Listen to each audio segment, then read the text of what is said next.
You're listening to the Options Insider Radio Network, the home of the Options Podcast. For more quality options programs, visit theoptionsinsider.com or search for Options Insider Radio Network in your podcast provider of choice. Listeners can also access all of our programming through our mobile app available in the iTunes and Google Play stores. Select programs are also available via live stream at mixlr.com/options-insider.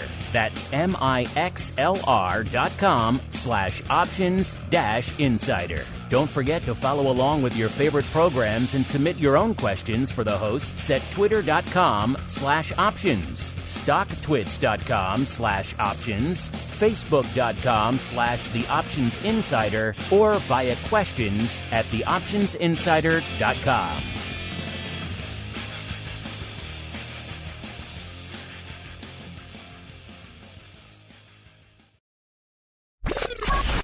And now, it's time for the show that breaks down the options market from unusual activity alerts to market analysis, strategy overviews, listener questions, and much more. If it involves puts and calls, then our all-star panel will break it down. It's time to hit the Option Block with your host, Mark Longo from the Options Insider Media Group and co-hosts Uncle Mike TOSAW from St. Charles Wealth Management, Mark the Greasy Meatball Sebastian from OptionPit.com, Andrew the Rock Lobster GIOVINAZZI from OptionPit.com, and Henry the FLOWMASTER Schwartz from CBOE.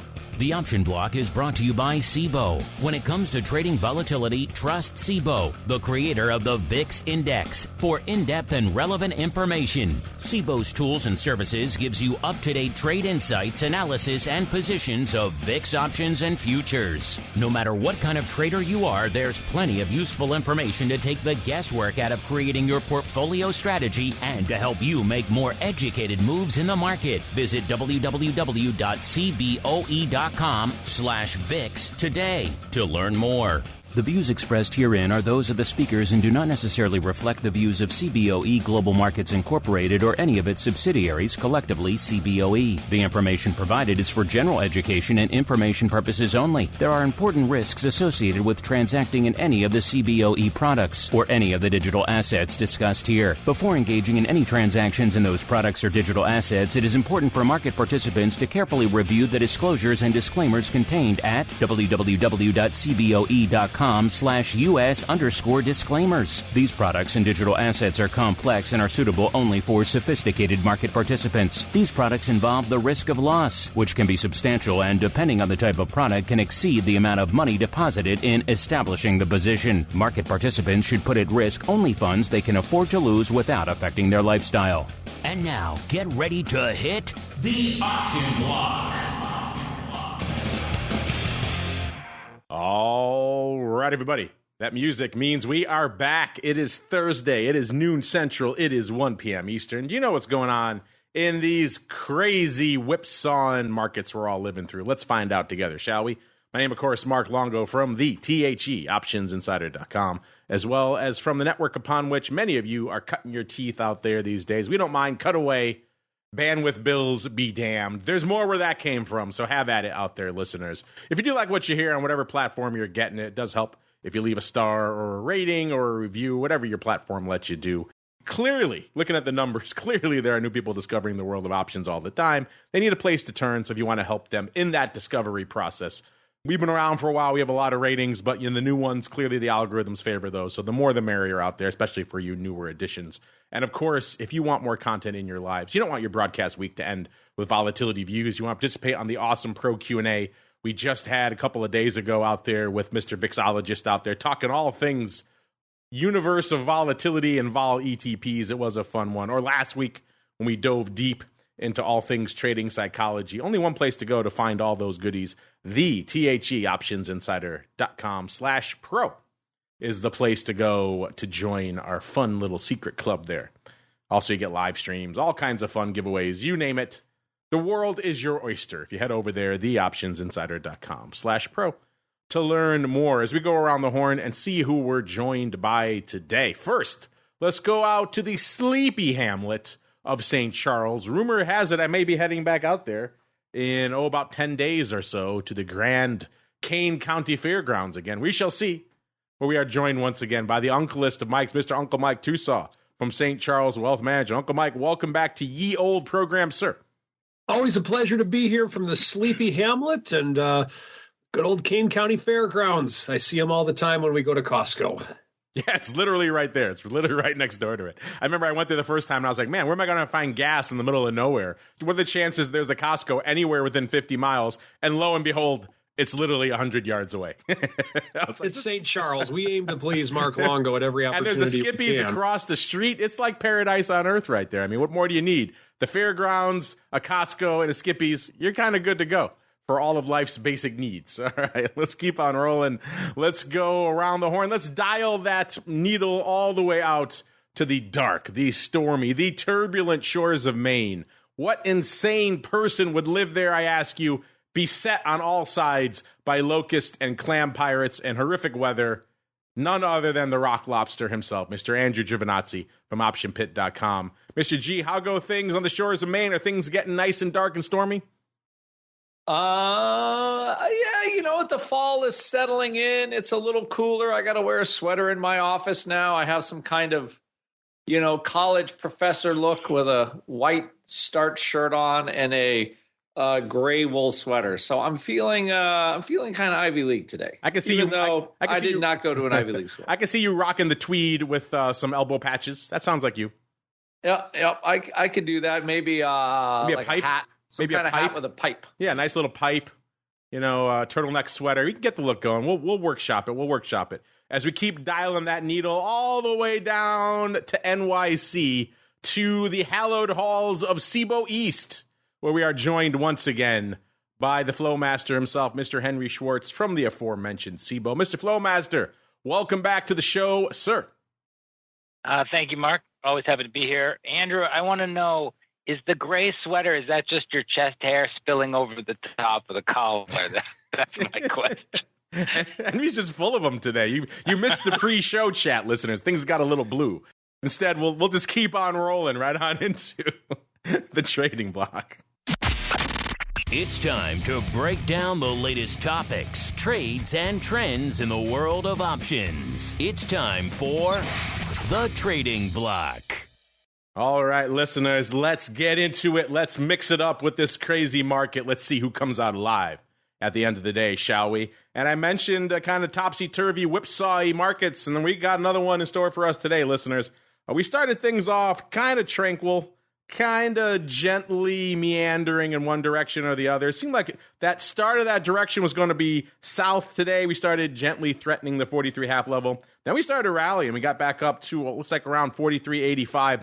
Somewhere in that direction, and then since then, we are right back to the dark side again, listeners. Coming into the start of the show now, all the major indices have tilted toward the red. The S&P off about 0.45%, getting back down to the 43 double or so range, starting to threaten 43.5 again. Will we break through it? We shall see. Probably by the end of the show, we'll have an answer to that. Probably sooner than that, I would think. The Dow off almost 0.5%, and the NASDAQ, a rare day where the NASDAQ is the laggard, only off about 0.33%. That means most of our vol friends were aggressively exhaling. I mean, they just couldn't shed vol fast enough this morning. This stuff was just filling left and right. Finally got out of my Bix put fly. That was a nice little fill on the open, so thank you for that, vol gods. Now it seems like the shedding of vol has finally started to slow down a bit. VIX, when we kicked off the show, 1565. That still puts it down quite a bit from the Monday show. Down not quite 3 points, about 2 3/4 points out there. Of course, the low for the day came in a little bit shy of 15.5, about 1540. Seems like we are turning around a little bit again right now, so who knows where the day or even the show will take us by the end of it. VVIX. So the vol at about a 90 even when we kicked off the show. That's down 5 from the Monday show, but still frothy. Still exuberant, so we'll see where that takes us. VXX 2190, down a little over 2, about 2.1 points. See what I mean when I said they came for vol listeners? Man, they've been crushing it. UVXY 14.25, down nearly 3 points, 2 3/4 points from Monday. You would look at these numbers and think it was a quiet, tranquil period in the middle of the dog days of summer, and just nobody wanted to touch anything, and everyone was just coming for vol. And yet there's actually some stuff going on in the markets out here. We'll get to it all in a second. And, of course, good old SVIX threatening a 30 handle again, because why not? Vol is coming in aggressively. 29.85 when we kicked off the show, listeners, up over 3, about 3 1/3 points from our last show. And good old UVIX. Ah, yes, UVIX. The tales I could tell about putting up trades in UVIX this week. And I will tell, maybe tomorrow on Vol Views, maybe for Options Oddities, we shall see. The fun tale of unwinding positions in, shall we say, post-reverse split UVIX. A fun tale to be told. Gather the children around the campfire for that one, listeners. They won't want to miss it.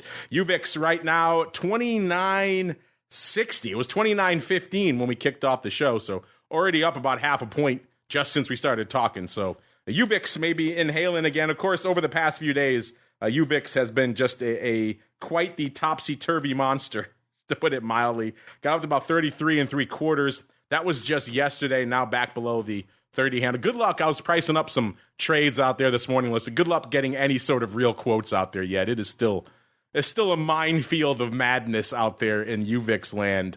I've had multiple brokers even kick my orders back saying, yeah, we're just not taking any orders out there yet. So, UVIX, the dust still settling from all the fun. That is the reverse split. Are you out there? Are you back out there slinging UVIX now that it's around a 30 handle again? Much better than a 2 handle that it was not too long ago, listeners, or even below. So we'll get to all that fun. But first, let's go around the horn. Let's go the opposite of the way we came. Let's start in the hallowed halls of CBOE East once again. Mr. FLOWMASTER, sir, a lot to unpack. The market whipsawing. We came into this week, a lot of people were expecting maybe a little bit of a pop in vol, a little bit of sell-off in the markets. Instead, we got that a little bit on Monday. Then the rest of the week, we got literally whistling past the graveyard. Markets rallying hard, vol coming in like they couldn't get rid of it fast enough. Seems like maybe the worm turning a little bit today, sir. What has been catching your eye on a very tumultuous weekend day? Definitely tumultuous. Yeah, we came in Monday to the headlines out of Israel, and futures were down about 45, I think. And there was fear, right? And, you know, we have seen these kind of dynamics in the past when there's things like Ukraine and other kind of real geopolitical disasters. Market gets spooked, but we really tend to bounce off of that pretty quick. And that's really exactly how Monday played out. I think the range for the S&P was over 100 handles, which is kind of extreme. And so that, quick pop in volatility, but it has kind of mellowed out. I don't know. We when we started this call at 1:00, I think the market was about 30 handles higher, so in the futures. So it's definitely, there's still a lot of volatility out there. There's a lot of, I think people are still very nervous, right? You don't know what the next headline could bring. That kind of keeps people on edge, but at the same time, military activity tends to be good for the market, right? So that's kind of what we're seeing. A lot of people kind of trying to kind of adjust their portfolios and also be mindful of the headlines, which are not good. Yeah, a year and change ago when all that Putin, Ukraine stuff kicked off, we polled our audience, and it seemed like the market was kind of discounting that right away. Our audience did as well, too. In our first initial poll, when we asked our audience, how long is this going to take to play out, the reverberations of this in the market? They were saying it's going to be done in a couple of weeks. They were at 2 weeks. That seemed to be a little bit optimistic. We reran the poll a few weeks later, and sure enough, they were much longer term, because clearly it did. We've seen the impact still in markets like nat gas and crude, and of course wheat has had long-standing impacts out there. Israel, not quite a producer of as many things out there, of course, but it is a gateway to a lot of things. And also the concerns about the broader escalation of the conflict certainly could impact a lot of markets that we trade. So interesting to see how the market does, you're right, kind of move past a lot of these things very quickly. Our audience did last year. We didn't do a poll this year on this one. Maybe we should do another poll to gauge the sentiment of our audience, even though if past is prologue, our audience tends to look past a lot of these things, as the market tends to do as well. Let's keep on rolling. Let's go out to the land where he looks past nothing, listeners. He's always in his tower in the dark and stormy shores, always watching, always scanning, and apparently also buying all the upside in Oatly, sir. So congratulations to you, Mr. Rock Lobster. We have to save the Oatly for options. Yes. For options. Only the premium folks get that fun. Because this will be an abject lesson of taking your good money and throwing it after bet. The only thing I can say in my defense is I did close some VIX puts this morning, so I had some money burning a hole in my pocket. So I took a small fraction of that. I can't believe the fact that this trade, I can't even talk about it right now because it's perfect for oddities. Actually, what I'm looking at for what I would say is more immediamente is the simple fact that nobody wants Treasury bonds. We had an auction today. It did not go well. So my bond trader at Option Pit, who is very good, he's an old Bear Stearns guy from a gajillion years ago. He was saying the auction was nearly twice as bad as yesterday's 10-year auction, the 30-year this year. Auction rate rewarded 4.837% versus a market rate of 4.8 at 1 p.m. So, and we say it on this show, and there's Twitter snickerers at us, but we will be vindicated in this, that until Uncle Sam stops spending so much money, we are still going to have this, turmoil, whatever. So right now, and I think for the most part, the market has traders have gotten by it. They're like, okay, they'll fix it. It'll be fixed somehow, some way. And, up until now, it hasn't materialized. So, and, what we have kind of that not happy correlation where for a while last week, bond prices, yields would be going up and then stocks were actually, rallying because, higher, used to be there's more growth, a little more inflation and stocks go up. That was kind of the old virtuous cycle. And now we're kind of back into the sort of, bond prices are down, yields are lower, or bond prices are down. But now stocks are down with it. And we couldn't break out of the cycle. So we'll see how that goes. But I mean, we got to some pretty low levels of VIX today. So like that product UVIX, they split it and it went 34.29 in 24 hours. So a huge range in that particular product. That thing was bonkers. And crazy, right? They split it what the funny thing, remember we were talking about on the show, wow, it's going to split at 40. We're going to see a 40 handle. That'll be great, right? Got close. And by the time, and literally 3 days later, it opens 31, splits 31. So there's no real love for the vol products, even though it's getting a little lift this morning after being down. But again, you still got VIX futures are, a 17, 18 handle, and realized vol is still relatively low, and S&P 500 is down 0.5%. And all of a sudden, VIX shot up from being down into around the mid-15s this morning. So, this whole thing going on in the Middle East is, I'll just say it's a tragedy. I'll leave it at that. And we don't where does it go? Is there an end game here? For all the bad things that have happened, it's just, so from a vol point of view, if the Middle East thing was not happening, VIX would be 14 right now. No question in my mind. That's about where it would be trading because we're waiting for earnings. Generally, you don't have a lot of vol just waiting for earnings to get a little compression. Because waiting for the numbers to come out in the next, several weeks. So it's a very, I think the market is on that kind of knife edge there. So we'll see how long it lasts. I don't know. The bond auction going poorly, so there's no real demand for treasuries with all this kind of global tumult around. Maybe, Chinese are selling, whoever's selling, everybody that owns them that's not the U.S. is selling. I don't know. But, it is contributing to some problems. So at least right now, but, SPX is only down 0.5%. So for whatever reason, it's not enough to get everybody just to, hide under their desk yet. But, things are looking good this morning. It's just not now. Indubitably, as we keep on rolling, a man who even in a blood red market, he sees rays of sunshine and notes of optimism. He is the uncleist of Mikes. Mr. Uncle Mike, sir, bestow your optimistic views upon all of us, sir. Have at it. The floor is yours. Everything is awesome. S&P 6,000 by December 2024. I think I would say next week. Why wait till December? Let's get it next week, baby.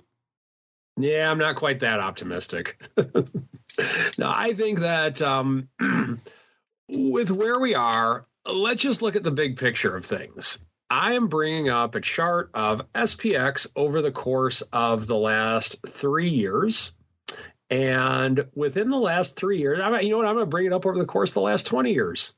And so if we look back on December of 2020, in December of 2020, the S&P was at 3,600.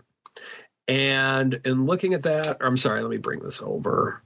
We were at, we closed out December we closed out 2020 at 37.5.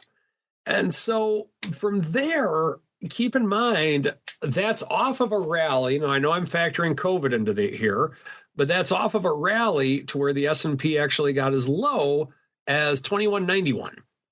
And it went from 2191, and I know once again, this was the COVID scare I'm factoring into this.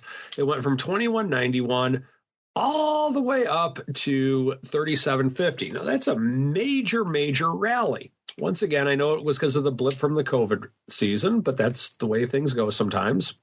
And then let's look at 2021. We actually went from 37.5 approximately in the SPX all the way up to 4,800, just over 4,800 at the beginning of 2022.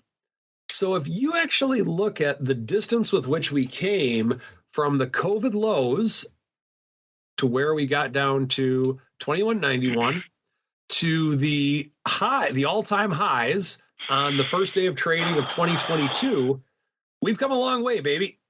And so at times when the market goes up so rapidly, it's going to pull back. And any market that gives big rallies is going to also give big looking pullbacks. And so where we've come down to the lows of where we've actually come down in the market were in October of 2022, and the lows were 34.91. And so from there, we've retraced somewhat, and then we're on our way back up. We still have not touched the all-time highs that we made on the first day of trading in 2022. But my point is that when you have those kind of rallies, even if you are going to have something like COVID, there's going to be some pullbacks at times. And so with the problems that we're having right now with a lot of spending, I believe I'm in full agreement with Andrew. And if you want to get me on my soapbox about how our government spends too much money, if you get me going, it's a great way to tick off listeners, because I will get going on that. And I will tick somebody off in my opinions on how our government spends too much money on things they don't have to. So I'm not going to do that. But my point is that we've been this whole rally that we've had. We've been saying the government's spending too much money ever since the 80s, probably even before that. But I was born in the late 70s, so I don't know. So with that being said, spending is a very realistic part of government. Now, is it out of control right now? Good gosh, yes. And so we have so much debt right now. Are the chickens going to come home to roost, or what's the saying that we want to use with it? I don't know. But I almost feel as if we have such inflation that $1 trillion doesn't buy you what it used to anymore. So because we have all of this debt, the debt's the same, but inflation has made it go higher to almost make the debt less. Now, what do I mean by that? We're getting deep today, I know. Let's say, for example, that I take out a loan, a personal loan or a mortgage, whatever you want to call it, today for $100,000. And I find a way to just I'm going to do a property rental to finance the cost of the mortgage, or whatever the case may be. And so let's say that just interest only, and I know I'm not trying to pitch interest only loans or anything like that. I'm just trying to illustrate a point here. And let's say 10 years from now, I have to pay that $100,000 back. Now, of course, I paid the interest on it, but 10 years from now, $100,000 is going to be worth much less. So that loan that I took out actually was an asset to me because I was able to do something with that $100,000, build up my rental property, invest in business, invest in stocks, or even buy some of those penny options that Andrew was talking about before the show, whatever the case may be. But the point is, when I have to pay back that $100,000 in 10 years, it's going to actually be less money if we have more inflation, because the $100,000 stays the same, but because $100,000 has less purchasing power, it's going to hurt me less in 10 years from now if we continue to have inflation. Now, on a grander scale, with the inflation with which we've had and the trillions and trillions of dollars with which we've had, do I think the government's spending too much money? Yes, I've already stated that. But $1 trillion isn't as big of a deal as it used to be because of inflation. And I believe that, is this the rate at which we're going up sustainable? No, I don't. But is it as bad as we think it is in terms of, oh, we spent $1 trillion on this, $1 trillion on that? No, I don't, because $1 trillion doesn't mean as much as it does as it has in the past. So that's my ray of optimism, to try to make myself feel better a little bit anyway on the insane amount of debt that we are having as a nation. And that's my take on it today. Well, yeah, you can't feel better by looking at this market because the sell-off seems to be exacerbating. Even as Uncle Mike was trying to calm us all down, the market's saying, nope, S&P off about 0.75%, Dow similar percentage, and the NASDAQ off about 2/3% now. So giving up the ghost. Is all that translating into some paper? I'm going to guess probably yes, at least on the major index front. We'll see. The micro stuff, the single name stuff's kind of been languishing of late. We'll see if that can turn around today as well. Let's fire up the old trade alert machine, shall we, listeners, and see what we can find out there. Let's go traipsing through the indexes first, see what we find out there. And the answer to a lot of the major indices is, yeah, it's a banger day already, listeners. VIX, S&P, they like themselves a little bit of whipsaw-y action. That's exactly what we're getting right now. VIX closing in on 800,000 contracts already, listeners. 780,000 contracts on the tape. My goodness, that is, I think the technical term is a heck of a lot of paper out there. The big dog today, 70,000 of the NOV 15 puts have gone up already, and 67,000 of the OC 16 puts. So maybe some rolling action. I don't know. We'll dig deeper into that on vol views tomorrow. Either way, nearly 800,000 contracts on the tape. The ADV closing in on 900,000, 884. They are not playing around in VIX land right now when you're averaging nearly 1 million contracts a day. In VIX, the game is afoot, listeners. SPY, no slouch either. 5.66 million right now. The ADV, 8.82 million. Yeah, it's going to hit that today as well. The S, how many times have we talked about, man, 1 million in the S? That was a big deal about a year ago. Now, fast forward to right now, 2 million. We're already at 2 million in the S right now, listeners. Just ridiculous paper out there. And the ADV is closing in on 3.25. I'm going to run it just because I'm a glutton for punishment, listeners. Yes, I take it back. Of the top 20, 18 are expiring today. 2, somehow, looks like the NOV 45.5, 46.5 vertical went up 26,000 times today, and those 2 snuck into the top 20 today. But outside of that, it's all expiring today business. Either way, nearly 6 million contracts on the tape in SPY and already 2 million contracts on the tape in the S.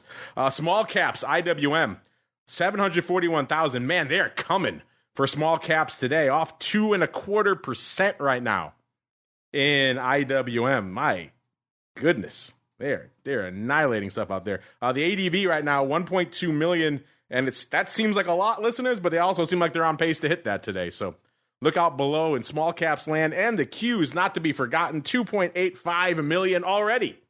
And the ADV, almost 4 million, 3.93 million. So yeah, the macro stuff, the major indices, they are putting up some numbers. Now, the issue, the dichotomy comes when we get to the single name stuff. They, for a while now, have been kind of the land that time forgot from a volume perspective. We're putting up numbers that are somewhat reminiscent of the dog days of summer or late December, at least for the bottom half of the top 10. Let's see if that's the case again today. And the answer is, yeah. Top half, a little bit different story. Bottom half, you would look at this and think we are in December or in August. It will only cost you 160. Look how much paper I just relayed for the indexes, listeners. And it only cost you 160,000 contracts to break into the top 10 in single name. So once again, nobody's playing in single names. Everybody's out there slinging small caps or VIX or the S or probably a lot of zero day. But not number 10, ChargePoint. Only 160,000. You know, it's weird name. ChargePoint makes it onto our list, listeners. But that's where we are. The name that I have forsworn from the Odd Block and from Options Oddities, because there's just ridiculous paper out there for days. ChargePoint right now, 357, off about a quarter today, or 5.5%. So apparently things no bueno out there in the land of charging electric vehicles. They're off 12% over the past week. So they are coming for ChargePoint. On the year, they're off 73%, or nearly $10. So hopefully whoever's been rolling 100,000 lots daily out there, hopefully they're doing all right. They seem like they're doing a lot of nonsense to me out there, but hey.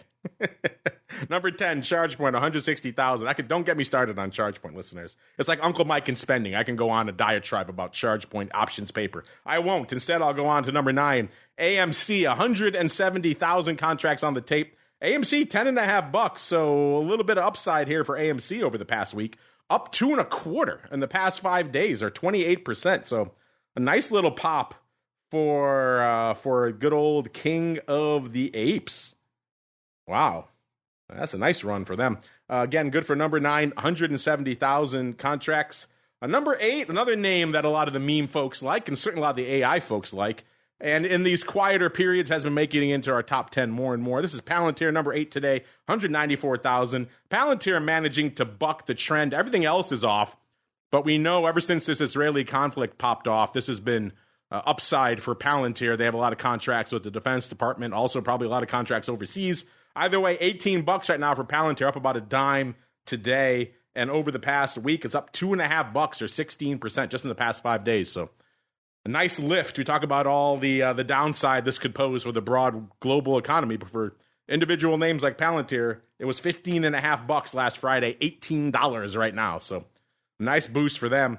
Number 7, the news today for them has not been great. This is Microsoft, 199,000 contracts. Apparently they owe the government all the money, or at the very least somewhere around $30 billion in back taxes. Now, we all know how these things are going to play out. They have lawyers for days. They get paid to negotiate this stuff, and that's what they're going to do. So they'll negotiate it down to a pittance, $3 billion or $5 billion. A pittance to them, a lot of money, obviously, to the rest of us. But nonetheless, not the best news for Microsoft today. Off 211, or about 0.2%, 330 and a third is where it's hanging out right now. Good for number 7, 199,000. Again, number 7, we haven't even broken 200K yet. Number 6, the artist formerly known as Meta, 325.92, off about $2 today, or about 0.5%. Did you like the new Oculus? Are you a fan of all that stuff, listeners? I'm curious. Either way, we've jumped a little bit here. Number 6, 323,000. So that's a little bit more respectable. Usually that's what it maybe costs to break into the top 10 on a decent day. Today, that's all the way up at number 6. Number 5, Chip Zone coming a little late today. Number 5, AMD, 433,000. 108.60, up about 26 cents today.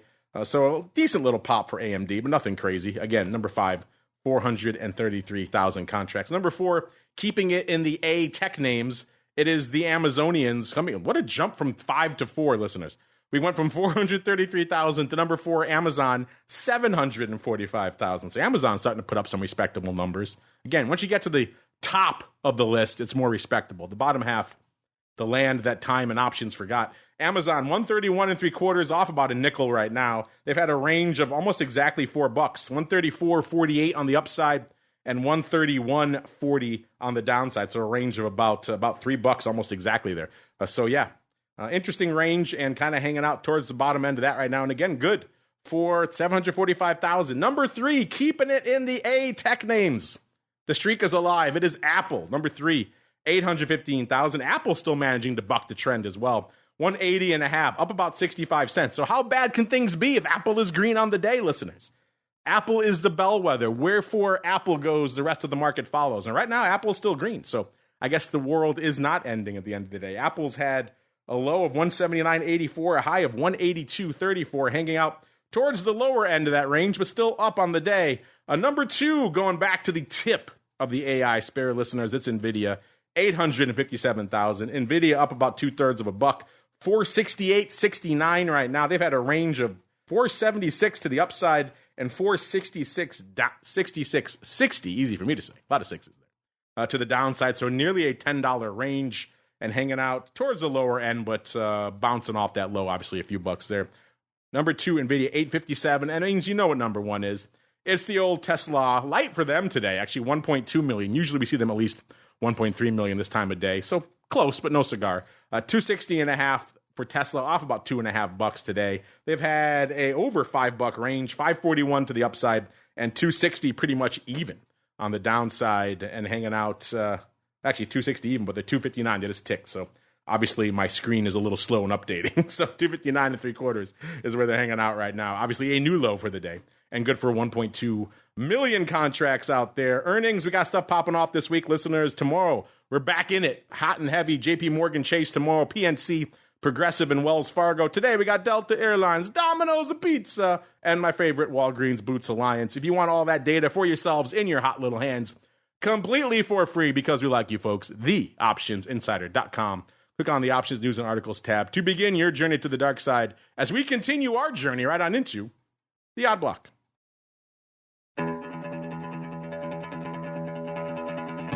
It's time to break down the most interesting, unusual, and downright questionable options activity that's been identified by theoptionsinsider.com. It's time for the Odd Block.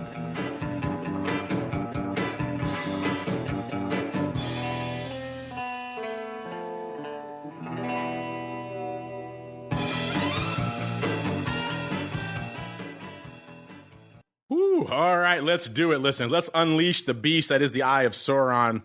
I just did a hell of a lot of talking, Mr. FLOWMASTER, so I'll let you take the reins. You can regale us with your first name. Tell us what you saw, maybe a little bit of the price action history of the stock, and then we'll go from there, sir. How does that sound? That sounds good. You can just take a break. I'll go have a beverage if you don't mind. Sure. So yeah, we do have a few today, and as I said, I think that the market is nervous, even though we had kind of a rally to begin the week. This quick little sell-off that we're having right as we speak is pretty significant. We fell about 35 points in the futures, almost a percent, really. The first one I have for the Odd Block today, actually, it's back to Tupperware, a name that I remember you guys giving me grief about because it was kind of getting a little bit. We were seeing some spikes of activity. Stock was almost kind of down to zero. I think it was around $1.50. I don't know, maybe 2 months ago. Over the last week or so, that stock's doubled. Couple big updates, very speculative flow in there. It's at 256 today. I think it was at about $1.60 a week ago. And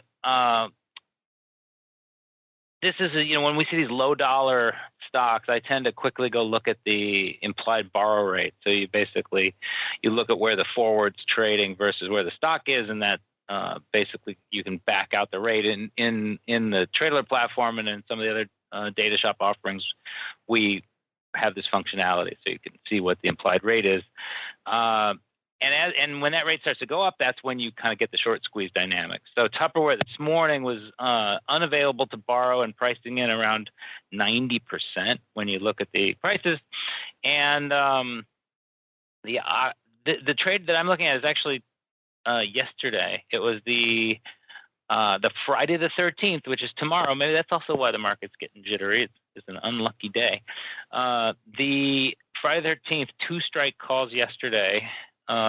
When the stock was around 230, 220 actually, we saw over 2,000 that was bought for 35 cents in a pretty big sweep on the day. I think it was even closer to 16,000 traded on the day, and the net open interest change was about 13,000. So that's a new position, a very, very, very short dated position because it's basically a 2-day contract yesterday.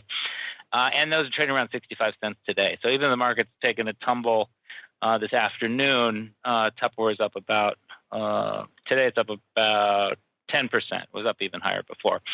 And as I say, kind of, these, even though the meme stock craze of, 2020 passed, we still see plenty of pockets of people speculating, trying to kind of find a stock that catches fire. So that's an interesting one to me. Well, first off, I have to take issue with your, as the Rock Lobster would say, umbrage with your characterization of how we viewed your Tupperware. We would never cast aspersions at you for loving a Tupperware, a cheapy name. What kind of people do you think we are, sir? Who would do such a thing? To shame you for your love of these garbage, cheapy names that nobody loves, as we talk about Oatly here in the chat. Yeah, you guys still shame me for trades I made 10 years ago. Put on an apron and have Tupperware parties. We're totally good with that. Yeah, we're all absolutely. Okay with it. And yes, Mike, we did shame you, but that was a different time, a different era. You know, we don't shame like that anymore. I have a 10+ year shame going on the Cisco calls I bought back in 2012 or That's whatever true. it was. But in my defense, that makes for good content, so it continues. It's the listeners; they demand it at the end of the day. I don't do this of my own volition. It is the listeners at the end of the day. So, Mr. Rock Lobster, have you changed your tune? Are you now a huge fan of Tupperware as you continue to buy up all the upside here in Oatly, and they scum you for nickels left and right? The good part is I'm officially laying that one to bed. I'm like, now I no longer care about it ever again. Well, you know, I think what Henry's right. Like, you know, the little squeeze indicator is always good. Why you would short a stock down to $1 or less or whatever is, I don't know. I just, I guess I've seen too many bodies run over by bulldozers, you know, or, you know, Mack trucks or whatever trading. So, you don't want to be run over by those, but, I think every generation brings in a new person that says that stock is going to zero. So I'm going to short it to zero and get my money. And then it's always that last dollar that can be a little tricky sometimes. So I think, I like Henry's little short indicator he's got going there, or short the short indicator, or, you know, having a little squeeze indicator on it. That's a good. We have a tool like that, a sheet that helps people with that. So I'm all for that kind of tool. So you're careful where you tiptoe into those $1 stocks. I think you call that tool the Squeezy McSqueezerstein. Is that what you call it? I think the Squeezy McSqueezenstein, I believe, is the proper name yes, for that tool. The technical term for such goodness. All right, let's go out to the next victim that the FlowMaster has his sights set on. This is AGNC. You may know and remember this name, listeners. This is a REIT we've talked about once or twice here on the show. Ticker symbol AGNC. Trading $8.88 right now, off about 30 cents on the year. It's kind of been topsy-turvy. A year ago was exactly $8, so it's up 88 cents on the year. They rallied it to its high on February 2nd, like everything else. Got all the way up to 12.25, listeners. And then since then, it's kind of been gently drifting back to where it is right now, back around right around to 8.88 or so.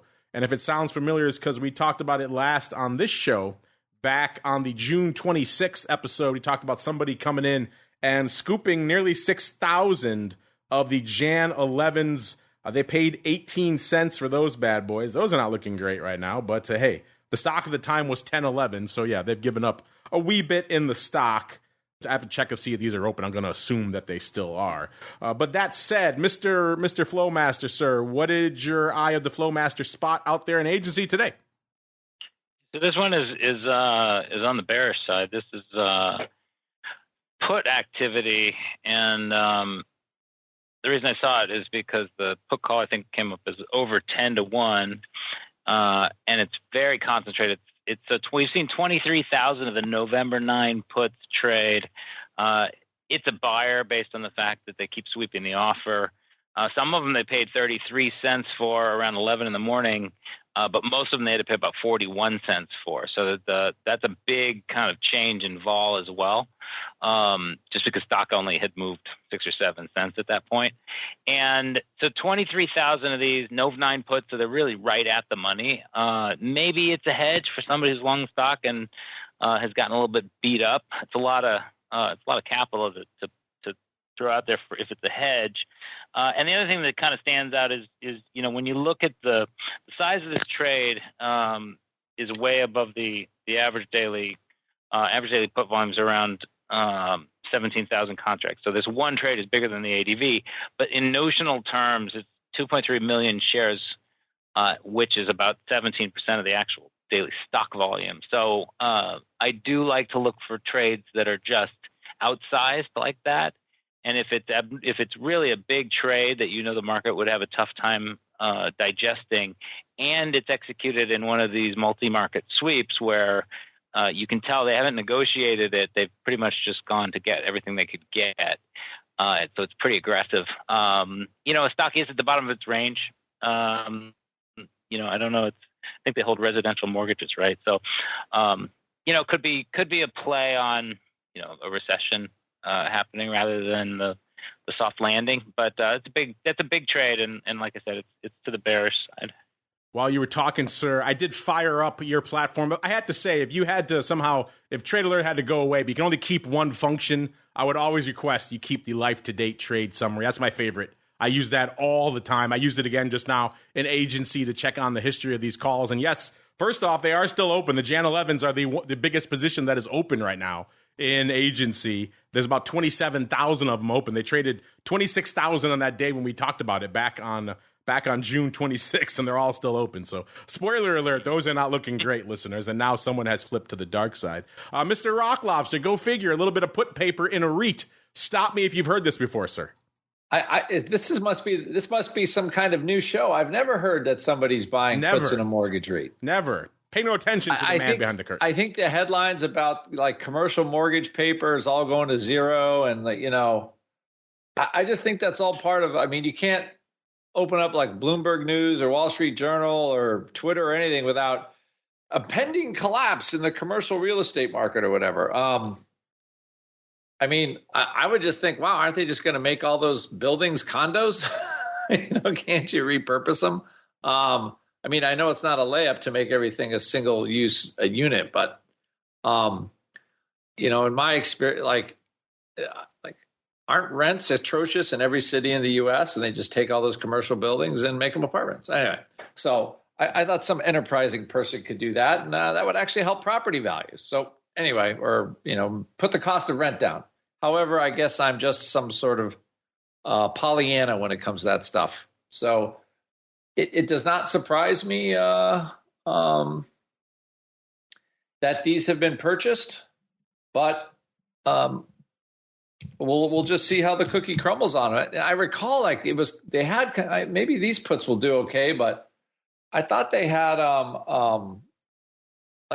a lot of them kind of went to sort of Palookaville, right? Now these are not. I think these look like they're up money already, pretty decent money. But like last year though, I thought a lot of these puts kind of went the way of the dodo. Some paid, but a lot of them just sort of got slaughtered.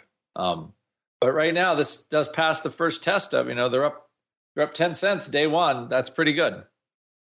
And let's see if we can pass the test with our final name here for this FLOWMASTER today. This is Pfizer. You know it. You love it. Maybe you hate it. In the headlines right now for dubious reasons.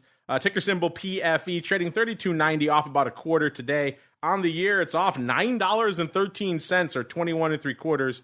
And the high came in December of 54.93, and now trading $32.90. So giving up the ghost a wee bit from the highs. Mr. FLOWMASTER, it looks like you found a little bit of scratcher lottery ticket paper. What'd you see out here today? This is a pretty simple one. It was a buyer of 6,500 of the October 33.5 calls this morning when the stock was around 32.81. So stock's up a couple pennies from there.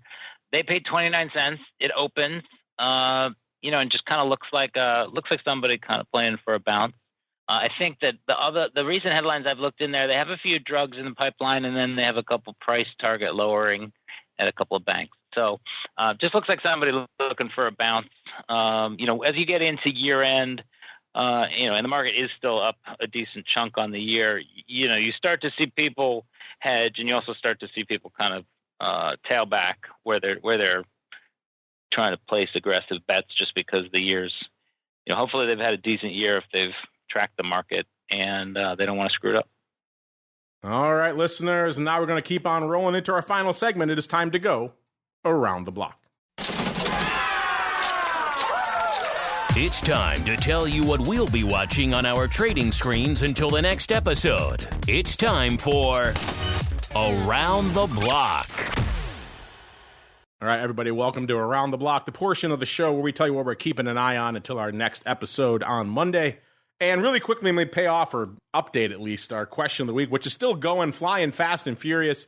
You folks can get at it right now over there at Options on Twitter. This was inspired by our chat a couple of days ago with Mr. Vixologist Jim Carroll, and we were talking about a lot of vol ETP. So we thought we'd put it out to you folks, the ultimate arbiters of all things markets at the end of the day. Which of these four is your favorite alternative in the vol space? Your vol ETP, call it what you will. Gave you four choices: SVIX, UVXY, VXX, and UVIX, the infamous UVIX. We said if you don't like it, you can always write in with others, and you guys did. People actually took the time to write in SVXY. Interesting. We didn't include that on the list, but there you go. But right now, UVXY running away with it. That's kind of surprising. 39%. I thought with the headlines for UVIX and the fact that it's a greater leverage product, it would get more love. But no love for UVIX. 39% for UVXY, 27% for SVIX, 22% for VXX, only 11.9% for UVIX. That one's flying fast and furious. A lot of folks obviously have thoughts on the vol ETP space. Get in there, add options, and make your voice heard as we go around the horn. Mr. Uncle Mike, a lot going on. It seems like I said, this worm is turning. S&P off 0.85% now, below the 43. We were at around 43 double when we kicked off the show. It's right around a little bit below 43.40 right now, 43.39. So we are trending in the dark side direction. NASDAQ off 0.75%.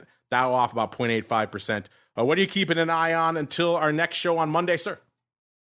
Well, I mean, 4,300, of course, is the number that I'm watching. It's the big number, so to speak. But the other thing that I'm really taking a look at is that Apple's been kind of dancing around this 180 mark. Apple's not the big holding it was 12 years ago or whatever it was on this show that we seem to talk about every day for me. But it is still a holding. We are still writing calls and call spreads on it and doing that type of thing. But just watching that number. And then Microsoft, watching that like around kind of the 320-ish level, seeing if that can continue to hold. I mean, it's at 330 now, of course, but just watching those two, because it's hard to have a market rally these days if those two stocks don't rally. And aside from all the macro events with which we have, those are the two with which I'm watching. Mr. Rock Lobster, same question to you. By the way, I just had to glance at our new friend UVIX. I said it was at a 29 handle when we kicked off the show. Yeah, forget that. $33 now, Mr. Rock Lobster. This post-reverse split UVIX, this is a different animal entirely, sir. So A, are you watching this madness in UVIX? Good luck getting a fill out there. And then B, what are you keeping an eye on until the Monday show or perhaps tomorrow's VolView show, sir? Well, yeah, I got a fill in there. I bought some puts this morning, and I was like, they were selling it off early, and I was holding out, and then it was about even on the day or something or close to it. And I was really thrilled with my fill because it did take literally 45 minutes. And now the same puts are about 50 to 60 cents. I was going to say, I got lucky. I tried to work a put fly. My broker's like, forget it. We can't. We can't even process this. Good luck with that. And then I do have. So I have 1/3 left of the position I'm bidding for below, but I did buy some SPY put spreads against it. So definitely not up money, but I mean we'll see what happens. But the product is whipping around. It's doing everything, it's supposed to. Everybody was like, the volatility is 130. I'm like, 130 volatility is nothing in this product. Actually, volatility on the open today was about the low of the year. So if that's giving, listeners any clue, like what I'm watching, implied vols are not the low. I'm going to say not across the board on the vol products, but they're still pretty low considering, like really cheap. I thought so. I've been. I'm actually looking to buy a little more right now. Currently, buying actually surprisingly some upside in VIX. So we'll see what happens. But yeah, let's say like this is actually a pretty solid bid. When we were just trading around 15.5 VIX about literally 2 hours ago before showtime. So. Whatever has sparked the bear, they have not let it go at this point. Yeah, we are back north of a 17 handle, about 17.15 in VIX now, listeners. So yes, definitely the worm has turned, at least so far, towards the end of the show, listeners. All right, and that music means we have come to the end of another journey through the world of the old OB. So we'll kick things off at the end here with the FlowMaster. Mr. FlowMaster, a twofer. First off, what are you keeping an eye on in these crazy markets? Are you watching this mad whipsaw that is UVIX? And what else are you keeping an eye on until your next appearance next week? And then B, where should folks go if they too want to play with, let's say, the life-to-date flow history or all the other cool bells and whistles lurking over there in the land of trade alerts?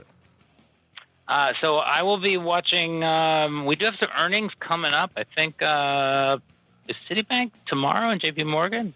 So there's some earnings. And then next week is actually CBOE's Risk Management Conference in Austin, Texas, where I will see Mark Sebastian and be learning a lot about kind of what some of the top-end quants and asset managers and academics have been working on. So, do you want to be are you going to be there for the show next week? Is it on Thursday?